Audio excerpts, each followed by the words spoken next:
तो आपको बता दें कि अब तक हरियाणा में सबसे कड़ा कानून था गोहत्या पर 10 साल की सजा, लेकिन गुजरात ने नया बिल पास किया गुजरात विधानसभा में, जिसमें उम्र कैद की सजा का प्रावधान किया गया। आगे बढ़ते हैं। योगी आदित्यनाथ आज अपर्णा यादव के बुलावे पर उनकी गौशाला में पहुंचे। यहां पहुंचकर योगी आदित्यनाथ ने अपने हाथों से गायों को गुड़ और हरा चारा खिलाया।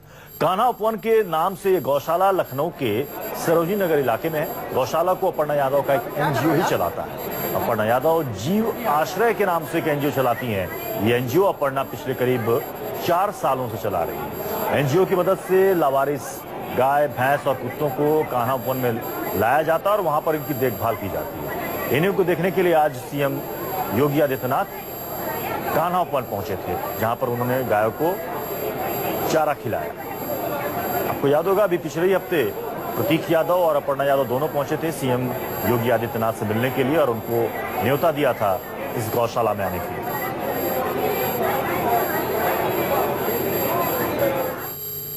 सीएम योगी के गौशाला आने पर अपर्णा ने उनका शुक्रिया जताया, लेकिन बीजेपी में जाने के सवाल को अपर्णा टाल गए। न्यूज़ 24 संवाददाता अशोक तिवारी ने अपर्णा यादव से बात की। हमारे साथ अपर्णा यादव मौजूद है, उनसे बात करेंगे। अपर्णा जी, आप लोगों ने योगी जी को गौशाला का निरीक्षण करने के लिए बुलाया था, तब भी आप लोग मिलने गए थे। काफी सारी बातें हुई थी कि अपर्णा जी योगी जी से मिलने चली गई, तो काफी कयासबाजी लगाई जा रही है। जी जी, ऐसा कुछ नहीं है। देखिए, प्रदेश के मुखिया हैं वो, और उनका जो है कर्तव्य भी बनता है, और मैं बहुत कृतज्ञ हूँ उनके कि मेरे निवेदन को उन्होंने स्वीकार किया, मेरे पति के निवेदन को स्वीकार किया। वो आए, इतना समय दिया, उन्होंने हमें आश्वासन दिया, ये हमारे लिए बहुत बड़ी बात है। और ये राजनीतिक शिष्टाचार का ये दर्पण है। जी। अच्छा, मुझे ये बताइए, आप तो गोरक्षनाथ मंदिर भी गई थी, आपने मोदी जी के भी कई सारे कार्यक्रम अटेंड किए हैं, योगी जी से भी मुलाकात हुई है, आपके बुलावे पर यहाँ पर भी आ गए हैं, तो क्या इसको इस तरह से ना देखा जाए कि बीजेपी के प्रति आपका झुकाव बढ़ रहा है, या कुछ लोग ऐसे भी कह रहे हैं कि आप बीजेपी में शामिल हो सकती हैं? देखिए, ये तो कयास है और सवालों का एक ऐसा समुंदर है जो कभी खत्म नहीं होता है, मगर वक्त सारे जवाब दे देता है, तो हम वक्त पे छोड़ देते हैं इस चीज को। क्यों हम why to waste our time and energy into answering these kind of questions. मुझे लगता है जो मैं सामाजिक कार्य कर रही हूँ, सामाजिक सेवा कर रही हूँ, उस पर मैं ध्यान दूँ।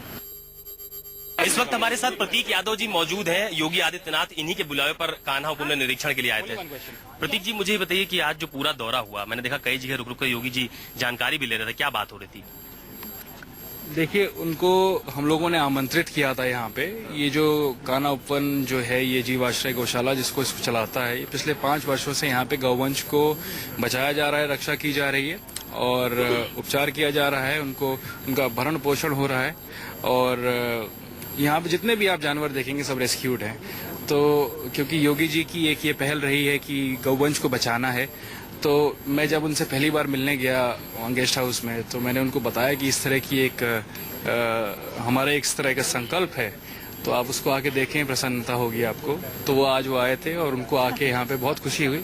उन्होंने बहुत हम लोग को बधाई दी और इस तरह की हम लोग को आश्वासन दिया है कि इस तरह के और भी मॉडल्स हम लोग प्रदेश में करना पसंद करें। अवैध बूचड़ खाने बंद किए गए हैं, काफी उसको लेकर विरोध भी हो रहा है, आपका क्या राय है इसमें?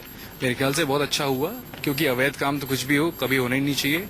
और जो कि पशुओं की हत्या हो रही थी, जो कि गायों की गौवंश की हत्या हो रही थी, उसको रोक दिया है। ये बहुत ही अच्छा कदम लिया है, मैं उसकी बधाई देता हूं उनको। एक सवाल और है, राजनीति में आने को लेकर काफी चर्चा होती है आपको लेकर। आपकी माँ ने भी कहा था कि मैं चाहती हूँ कि मेरे जो बेटे हैं वो राजनीति में आए।